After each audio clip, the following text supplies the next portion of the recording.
Ito, mga painting ni Kuya. October, magsa-second wave kami dito. Ano price ni Kuya James?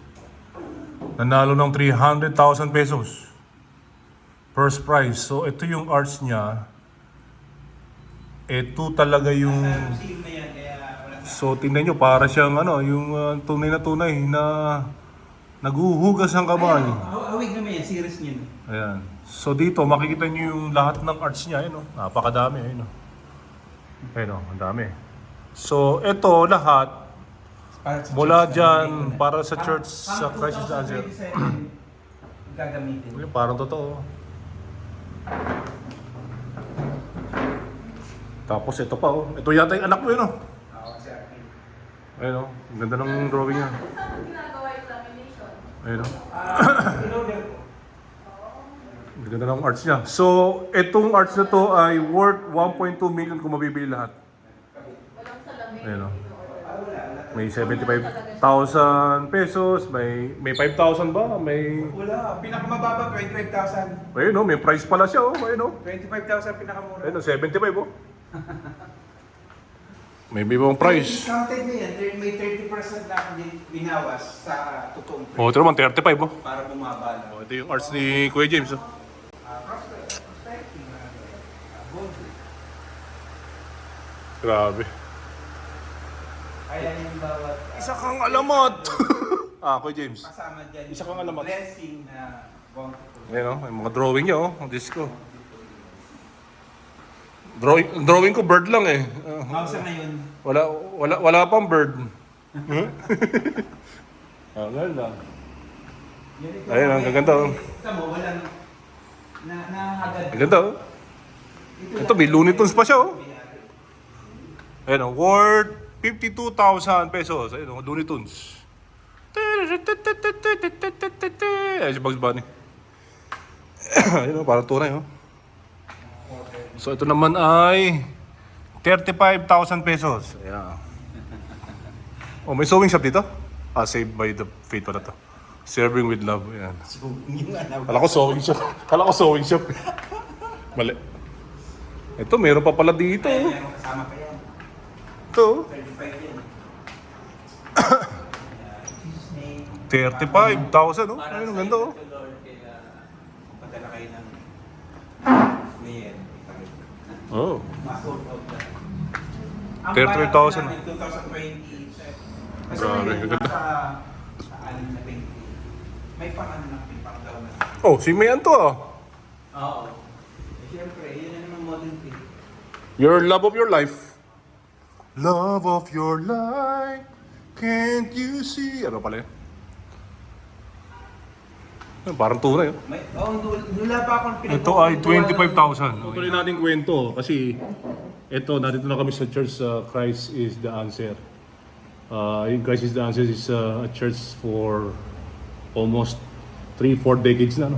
38 years. 38 years. So, Going to 39 years. so ito yung ano niya, yung award niya, yung napanalo niya sa GFA, ayan, GSIS, first prize. So nanalo siya dito ng 300,000 pesos. That's worth how many dollars sa atin? Kupit nga natin. 300,000 pesos is worth approximately $5,000. Malaki pera yun. Tutuloy natin. So ano bang tunay na kwento niyan? So ilan ang participants sa Ginhawat for All? Ayan. 1,000 din kasi buong Pilipinas to yung competition talaga. Oh, okay. National painting competition sa Pilipinas. Marami talaga, 1,000 na participant. Yung kwento lang nung time na awarding na or bago i-announce yung finalist pa lang. Kasi syempre marami tayong competition na sinasalinan. Sa GSIS ay 17 times na rin ako. Ayan, oh. Nagkaroon na ako ng finalist nung 2010, finalist din. So baka na napapadalo mo sa ibang mga Mostly may 50,000 lately lang. Oh, okay. Yung sa anong bangko yun? Basta bank yung Bank of Hawaii, Hindi naman. BPI, Land Bank. Hindi mo na matandaan. Dapat ko ay nag-interview Basta yung kwento ko dun sa competition. So, yung estimate mo, magkano na palalunan mo sa mga competition sa iba-ibang lugar sa Pilipinas? Kasi ito yung pinaka-major, di ba? Oo, basta 30, naka 13 sa national, may 13 na napanulan ko rin. Oo, wow. Pinakauna noon sa Art Association of the Philippines, honorable ako noon. Sunod, hindi ko sabi yung sunod-sunod. Basta, sa AAP siguro, 4 times akong nanalo sa AAP. 3 finalists, tapos isang honorable. Yeah. Tapos nanalo rin ako sa National Museum, under ng Archive Gallery. Oh, okay. Honorable din ako, top 10 din ako na. Sa Tarlac, painting competition din, honorable din ako, top 10 din ako doon. 10,000 mga ganong cash prize mostly. Ang ginawa mo sa stage siya, mas malaki kita yun. Oo, yun nga lang. Basta ang pinakamalaki kong... dito sa Hindi ka nagdodrawing ng Jesus Christ. May mga nagpapakommission. May nagpapakommission. So, Kasi yun, ang ganda oh. Tinan niyo yung major prize niya. Yun, yung pinaka, ano. Pero wala na dito yan. Talagang pinicturean lang niya. Parang tunay na, ano. Nasa So that now, museum to ng JSIS. oh yeah. Kaya pag pumunta ka sa JSIS, makikita niyo to. So yun yung napanalo niya na 300,000 pesos. That's worth $5,000 sa US money. Ayan. Ganda oh. Parang, ayun, kuklose natin. Parang tunay siya. Ayan. So ito, ilang oras mo siya ginawa? Araw naman. Oh wow. So what, 24 hours? Hindi. O siyempre may tulog yan. 2 days. 2 days okay. So may mga pahipahinga yun. Oo, Ayun. ngayon. Kasi Pero lahat yung ng 2 days nga, napabilis din ng konti. Kasi mostly talaga, buwan ang isang painting talaga. Sa ngayon, baliktad nga eh. Sa ngayon, mas binabagalan ko na almost 1 week na yung production ko ng painting. Kahit maliit o malaki, 1 week. Karamihan. Malagpas na. Sa minimum na o 1 week. Sa ngayon. Baliktad. Nung nanalo ako, ito 2 days lang to. Meron di bang internet dito para ma-download lang natin? May, ano? Internet? Meron. Okay, sige. Download na natin. Yung lahat ng painting na to na nasa church, yung inikot natin kanina. So this is worth 1.2 million pinag-usapan natin. So ang sabi ng ating butihing pastor na si Pastor James Anoro is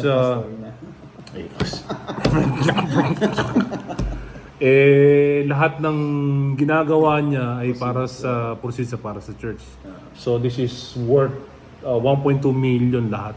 Kasi may 75,000, may 35,000, may 25,000 and so on and so forth. So if you are interested to buy this, basta mag-message lang kayo sa akin and I will contact the artist. All benefits for Christ is the answer, Taytay, for the ministry. Ayan. Siguro ikwento ba yung buo nun? Kasi na-advertise ko na eh. Ano ba sabihin mo? Nasabi ko na lahat. Basta yung, kasi, bakit nagsimula tong art to art na to? Kasi nagkakaroon kami ng prayer sa Prayer Mountain. Okay. Every Thursday. Ito yung kaya nangusap sa akin ng Panginoon nung time na nagkakaroon kami ng prayer sa Prayer Mountain. Ibigay yung mga painting ko para sa gawain ng Panginoon. Para sa Panginoon. Kaya itong 30 paintings talaga yung nilabas ko nung una. Magiging ang aiming ko talaga for 300 soul yung 30 paintings. Oh wow. Ganun. painting- Ang target talaga 30 participant doon sa 300 participant doon sa camp. Kaya from 30 paintings to 300 soul yung okay. target ng shown to. Kaya para sa Panginoon. Kasi may mga collectors, mga mayaman na nagko-collect ng arts. For sure sila yung mga possible client ng mga ganito. Kasi yung style talaga ng painting ko rin, collectible siya. Hindi siya yung simple, malalalim ang mga meaning siya. Talagang Para siyang collectible parang, siya eh. Parang picture lang na Anong yung rock, paper, scissors? Yung alin? Rock, paper, scissors. Yun o. King ka mo.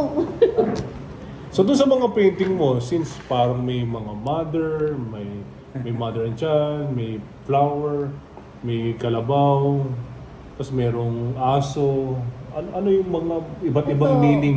What's the story? Yeah, ano ang iba't ibang meaning ng mga dinodrawing mo? Conflict minsan sa mag-asawa.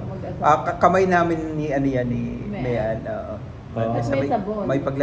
Kasi series siya nung ugaliing gawin. So maraming meaning yung mga drawing mo? Yung ugaliing gawin ko na napadalunan, may sabon kasi. Kasi time ng pandemic yan, kailangan maghugas ng kamay. Mm. Kaya tinuloy ko yung paghugas ng kamay, nagkaroon ng ganyan. Kaya. Yun yung kwento ng may sabon, ugaliing gawin, kailangan maghugas. Okay. So maganda yung purpose. Hindi, yun sa competition na gusto kong ikwento. Oh, sige, kwento mo. Ayun. Mahilig kasi ako sa competition. Kaya ako Competition. nanalo nitong sa GSIS. Pero noon pa, mahilig na talaga ako.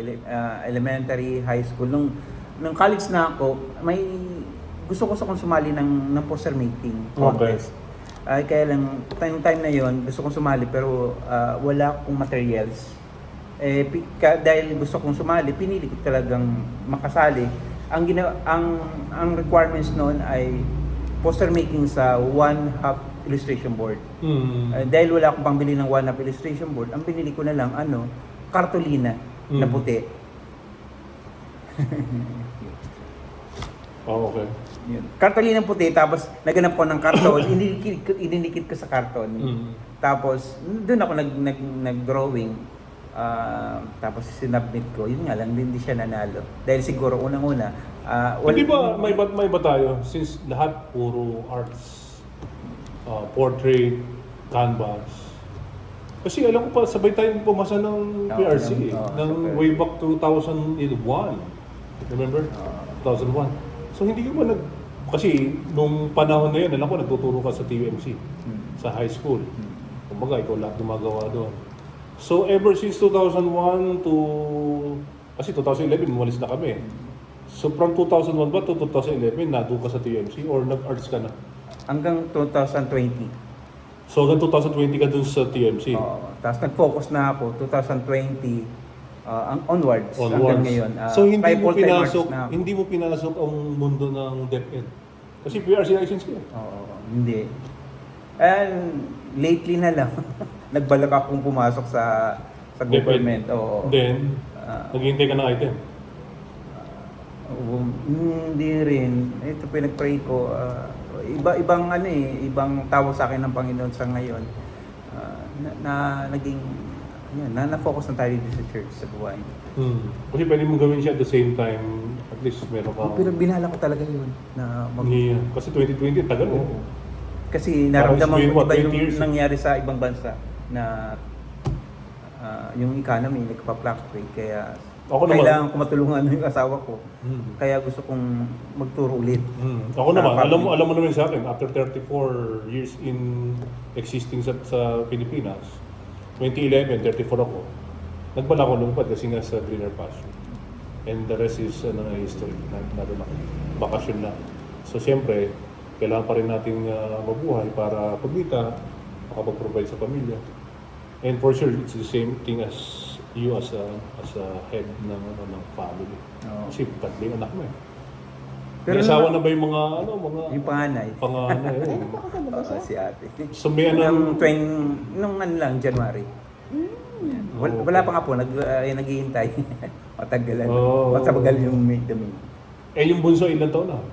Ano pa lang siya, 13 years old, grade 7. Okay. Pero yung pangalawa, magto-30 na. Hindi ko alam kung nagbabalak na rin. Kasi 30 years old, magto-30 na siya. 29 ngayon, sa April next year. At saka magto-30 siya, hindi ko alam. Malapit na rin. Malapit na rin. But anyway, narito lahat yung kanyang arts nakapalibot sa church. Ayan, for the benefits in the ministry. Ayan. Kung mayroong gustong bumili, kung mabili. Ito, hindi ko binibenta, asawa ko to. Sa akin lang yan, walang presyo yan. So, ayun. Aray ko. Ay, ito, hindi rin pwede ibenta to kasi ito yung nagko-content, walang bibili. So, sige, mag-promote ka ulit. Ano sasabihin natin? Yun, Sapat. alin dun? Yung sa Basta, painting, lahat. Paintings lang. Yung mga painting na nakadisplay dito, ang title nito ay Art to Heart, Art for 300 Soul na pinagpipray namin. Prayer ko na mapansin yung artwork na to at in prayer, kasama sa prayer ko na mabenta talaga lahat ito para ma-convert yung 30 paintings to 300 soul. Ngayon. Yeah. Para sa kinabukasan ng bansang Pilipinas. And of course, for the glory of God. Yun naman ang purpose eh. Ayan, hanggang dyan lang. So, nice to meet you, the greatest artist of Taytay. At siya ang kasalukuyan, Presidente, ng group of artists ng Taytay.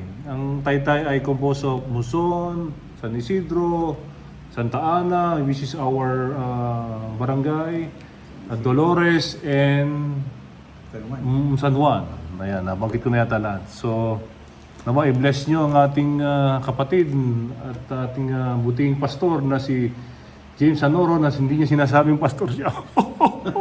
Kuti.